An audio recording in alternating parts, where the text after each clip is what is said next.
It's not a lack of talent that ruins most lives. It's something far more dangerous, because it feels completely normal.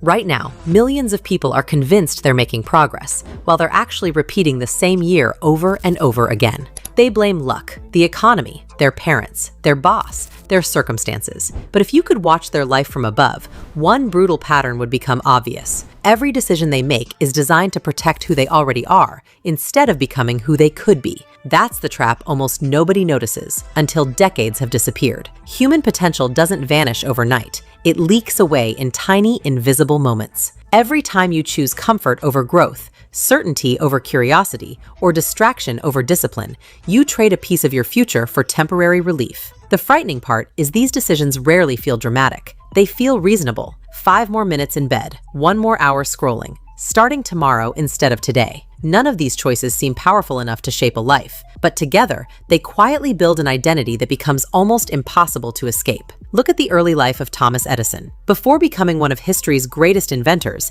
he failed thousands of times while developing practical electric lighting. Most people see the success and ignore the mountain of failures underneath it. What separated him wasn't intelligence alone. It was his willingness to treat failure as information instead of proof that he wasn't capable. That's a distinction most people never learn. The average person interprets failure as a verdict. High performers interpret it as feedback. Your brain is constantly trying to save energy. From an evolutionary perspective, this makes perfect sense. Thousands of years ago, conserving energy increased the chances of survival. But in today's world, that same wiring becomes a hidden enemy. Growth requires uncertainty, effort, and discomfort. Your brain reads those signals as danger, even when they're exactly what you need. That's why your mind creates convincing excuses the moment you attempt something difficult. It isn't trying to help you succeed, it's trying to keep you safe. This is why motivation almost always fails. People wait until they feel inspired before taking action. But inspiration is unpredictable. Discipline is reliable. David Goggins became known for extreme endurance, not because he woke up excited every morning, but because he acted regardless of how he felt. His mindset exposed a truth many people avoid. Feelings are temporary. Standards are permanent. When your actions depend on emotions,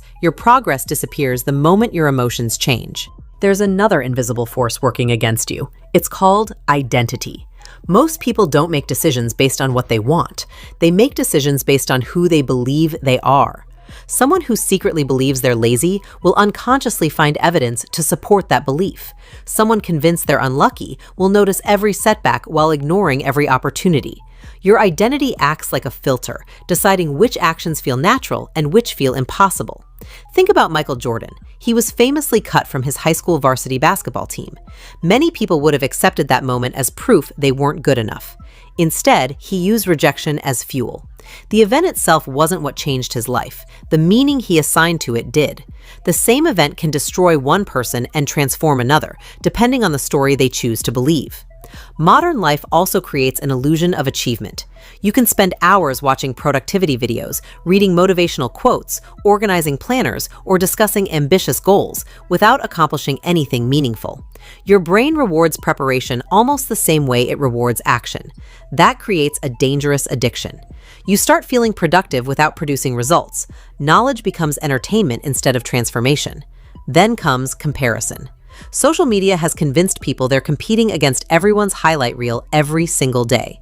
You see someone else's success without seeing the years of invisible struggle behind it. Comparison quietly steals confidence because it changes your focus. Instead of asking, "How can I become better than yesterday?" you start asking, "Why am I not as successful as them?" Those are completely different questions, and they lead to completely different lives. One of the greatest examples of delayed success is Colonel Harlan Sanders. He faced rejection hundreds of times before his recipe finally gained attention later in life. Most people would have stopped after the 10th rejection, some after the 20th. He kept going, beyond what most people considered reasonable. Success often belongs to the person willing to continue after everyone else has decided it's impossible. Another reason people never reach their potential is that they confuse being busy with being effective. A calendar filled with meetings, notifications, emails, and endless tasks creates the illusion of importance. But activity is not achievement. You can spend 12 exhausting hours working on things that don't move your life forward. High performers constantly ask one uncomfortable question. Is this actually getting me closer to my goal, or is it simply keeping me occupied? Fear also disguises itself in clever ways. It rarely says, "I'm afraid." Instead, it says, "I'm waiting for the right time." It says, "I need more experience." It says, "I'll start when life becomes less stressful." Those sound responsible, but they're often fear wearing a professional disguise. The perfect moment doesn't arrive. Confidence doesn't appear before action. Confidence is built because of action. Sarah Blakely, who built Spanx into a billion-dollar company, often spoke about how her father celebrated failure because it meant she had tried something difficult.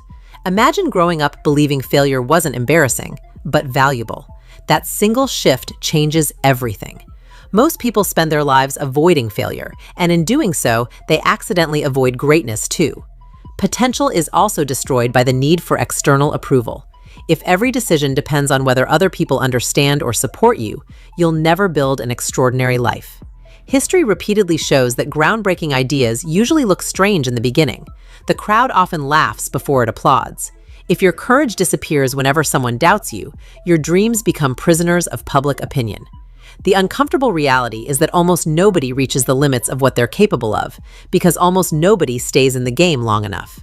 People dramatically overestimate what they can accomplish in a month and massively underestimate what consistent effort can produce over 5 years. Tiny improvements seem meaningless today, but they're unstoppable when repeated thousands of times. Warren Buffett often points to the power of compounding in investing, but the same principle applies to character, knowledge, skills, and habits. Every book you finish, every workout you complete, every difficult conversation you choose to have, every hour spent practicing instead of procrastinating compounds into someone your past self wouldn't recognize. The gains are invisible, until suddenly they're impossible to ignore. Another hidden obstacle is the comfort of certainty. People cling to familiar routines because they know exactly what to expect. Yet everything meaningful lives outside that circle. New opportunities, stronger relationships, greater confidence, financial growth, and personal transformation all require entering situations where success isn't guaranteed. Certainty protects your ego, but uncertainty expands your potential. There's a fascinating pattern among exceptional performers. They aren't obsessed with proving they're talented. They're obsessed with becoming better. That difference matters. If your goal is to look smart, you'll avoid difficult challenges. If your goal is to improve, you'll actively seek them. One mindset protects reputation. The other builds capability. Ask yourself an uncomfortable question. If nobody judged you, if nobody laughed, if failure carried no shame, what would you attempt? The answer reveals the gap between the life you're living and the life you're capable of creating. Most people don't need more information. They need more courage. They already know they should exercise, learn, practice, save money, improve their skills, and spend less time distracted. The missing ingredient isn't knowledge, it's consistent execution. Your future isn't decided by a single life-changing moment. It's decided by thousands of ordinary decisions nobody else will ever notice. Whether you read one more page instead of closing the book, whether you train when you don't feel like it, whether you speak up when fear tells you to stay silent, whether you keep going after another rejection. These moments look insignificant in isolation, but together they quietly determine whether your potential remains an idea or becomes your reality. The greatest tragedy isn't failure, it isn't rejection, it isn't even making the wrong decision. The greatest tragedy is reaching the end of your life and realizing the person you became was simply the safest version of yourself, while the strongest, wisest, most capable version waited patiently every single day for one decision you never made.